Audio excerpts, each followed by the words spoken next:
For today's video mga gar, pupunta tayo dito sa kabilang kubo mga gar, no?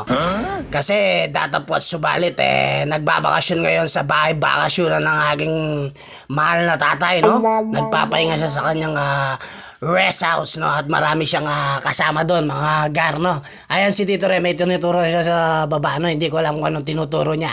Sabi niya, gate!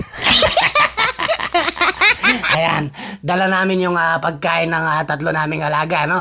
Pakakainin na namin si Nikki, si Bogart, at saka si Snow. Ang ulam pala nila mga gar ay adobong ulo ng manok, atay, at balon-balonan, no? Ang sarap ng kanilang pagkain. At ang kanilang bigas ay Jasmine. Yes. Sana all. Sarap ng pagkain ng mga alagang aso namin dito, kaya ang tataba nila at ang lalaki. Kung nakikita nyo mga gar, no? Ayan, nakatali sila. Kung hindi mo sila itatali, no? Uubusin nila yung alaga ng aking ama. Oh, no? no. Yung mga manok. Ato, no? Ubus yan. Gagawin nilang midnight snack, merienda, at almusal. Ayan ang aking baby Nikki, no? Ang aking panganay na alagang aso, si Nikki. Ayan, napakaliit, no mga gar? Pero pag nakita mo sa personal yan, dadagan ng kanyan. Nikki, dahan-dahan. Dahan-dahan, anak. Dahan-dahan. Ayan, tapos pumunta tayo dito sa kabila. Ayan yung mga manok ng aking bayaw at ang aking ama, no? Ayan, naglalakad-lakad lang dyan. Kasi kung wala yung mga aso namin dyan, sigurado, pagdating ng aking ama, o ng aking bayaw, ng aking Tito Ren, tali na lang ang makikita nila. Wala na yung nakatali. Ubos sa mga alaga naming aso. Ayan, no? Napakasarap pagmasdan, napakaluwang, no? At napaka-presko ng simoy ng hangin dyan, mga gar.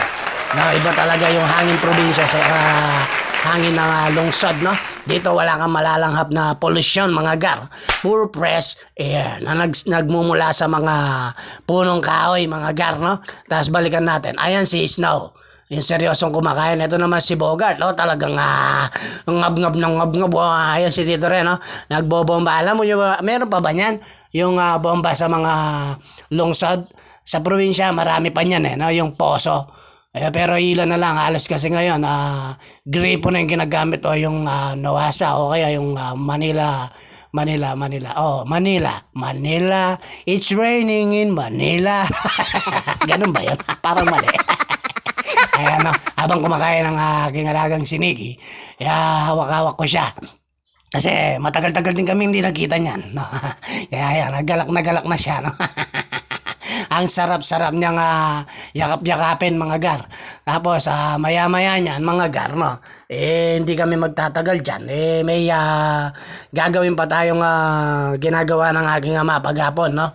Yan pinakain lang natin yung mga alagang hayop ng aking ama dyan sa kabilang kubo, no? Tapos bago ako umalis, pinainom ko na pala sila ng tubig, mga gar. Siyempre, pagkatapos kumain, parang tao rin yan. Kailangan ding uminom ng tubig. Kailangan nilang pampatulak. Pero bakit tumatagas? Parang may mali din. Ayun, may nakita ako doon. Isang diwata. Yan. Papalapit ko sa si Tito Ren pala. Akala ko diwata. Si Tito Ren pala. Ang sarap pagmasdan ng blue sky and green surroundings, na napakalinis. Yan po ang nililinis ng aking ama, ang aking bayaw, ang aking Tito Ren, no? At yan, mga kaibigan, mga gar, no? Kami papauwi na at may gagawin pa kaming ibang bagay. Maraming